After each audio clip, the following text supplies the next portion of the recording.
जितना समाज प्रदर्शन की ओर भाग रहा है, दिखावे की ओर भाग रहा है, उतना परेशान है।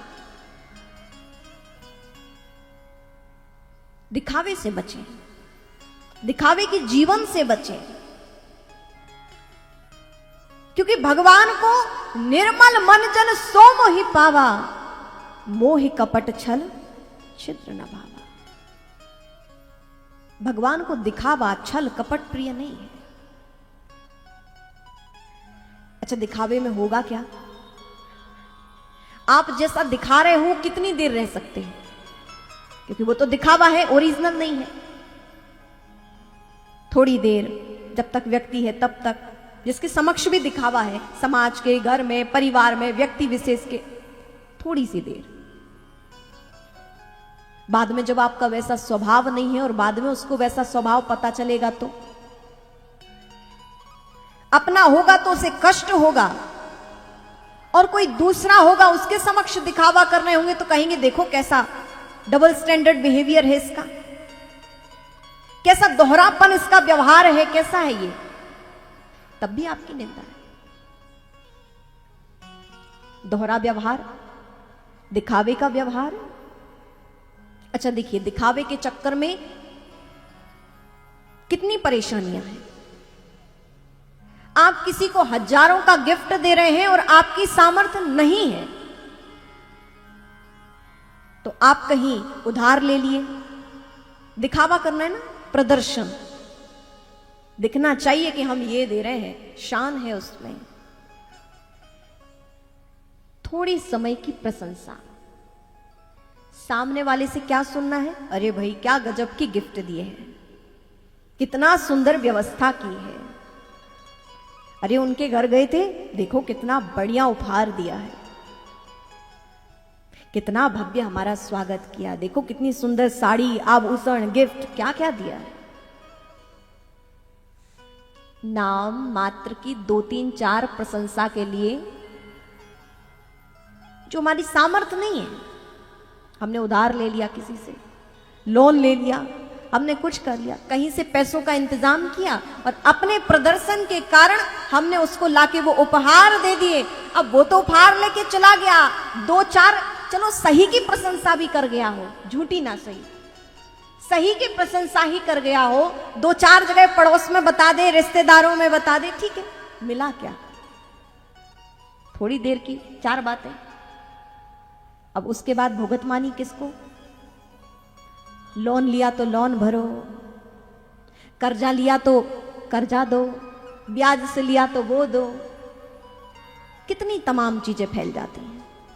जो आपके खर्च व्यवस्थित चल रहे हैं उसमें कटौती करो तो घर के लोग परेशान, आपकी व्यवस्थाएं गड़बड़ा गई, आपको जो साधारण सुविधा मिल रही थी वो भी गड़बड़ा गई। दिखावा ना हो, ये एक सामान्य व्यवस्था हो गई। और उच्चतम, आप कैसे भी हो, जो सामर्थ्य है उसमें राजी रहिए, जितनी सामर्थ्य उतना कार्य कीजिए, दिखावा मत कीजिए। ये तो हो गया व्यवहारिक दृष्टि से दिखावा। एक है आपका बोलचाल, आपके स्वयं की क्रियाएं, व्यवहार, इसमें भी दिखावा मत कीजिए, क्योंकि ओरिजिनल की कीमत डुप्लीकेट से सदैव ज्यादा होती है। ओरिजिनल रहिए, और भगवान को ओरिजिनल व्यक्ति प्रिय है, शुद्ध, विशुद्ध, पवित्र।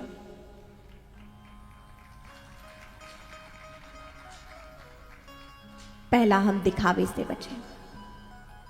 शब्द थोड़े कटु हो सकते हैं, लेकिन वास्तविक है, और ये हमारे जीवन को थोड़ा सरल बना देंगे, सहज बना देंगे, आरामदायक बना देंगे, और आपकी जो सुख शांति है वो बनी रहेगी।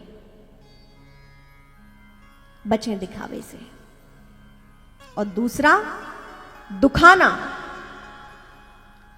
दुखाना अर्थात हम किसी का हृदय ना दुखाएं, किसी को कष्ट ना दें, किसी को पीड़ा ना दें। हमारे जीवन में ऐसा कोई कार्य ना हो कि हमारी वजह से किसी की आंखों में आंसू आ जाए, ऐसा कार्य ना हो। हम वो बने कि किसी के नेत्र में आंसू आए हमारे लिए, किस लिए? कि वो हमारे सद्व्यवहार पे करुणा से उसके नेत्र में आंसू आए कि कितना भला इंसान है। आपकी भलाई को सुन के, आपकी भलाई को जानकर, आपकी अच्छाइयों को जानकर वो कृतज्ञ होके उसके नेत्र में आपके प्रति खुशी के आंसू हैं, दुख के नहीं। किसी को दुख देकर खुशी पाना, मैं तो कहती हूं ऐसी खुशियों से, ऐसे सुख से बचना चाहिए। जो किसी को दुख देकर, कष्ट देकर, पीड़ा देकर प्राप्त की जाती हो।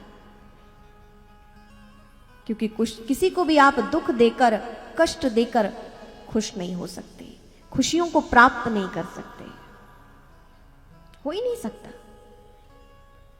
बबूल बो के आम की चाह रख सकते हो? वो केवल चाह हो सकती है, प्राप्ति नहीं। बबूल बोने पर बबूल ही प्राप्त होगा, आम बोने पर आम का फल प्राप्त होगा। अब आप कांटे बोते हो या रसमयी आम के बीज को बोते हो, ये आप पर निर्भर करता है। आप कांटे चाहते हो तो आप कांटे बोगे, और यदि आप रसमयी आम चाहते हो तो आपको आम का बीज बोना पड़ेगा। अर्थात आपको सुख देना पड़ेगा, संसार से सुख मिलेगा। आप किसी को कष्ट दोगे तो आपको दुखाने से बचें, किसी के हृदय को दुखाने से बचें।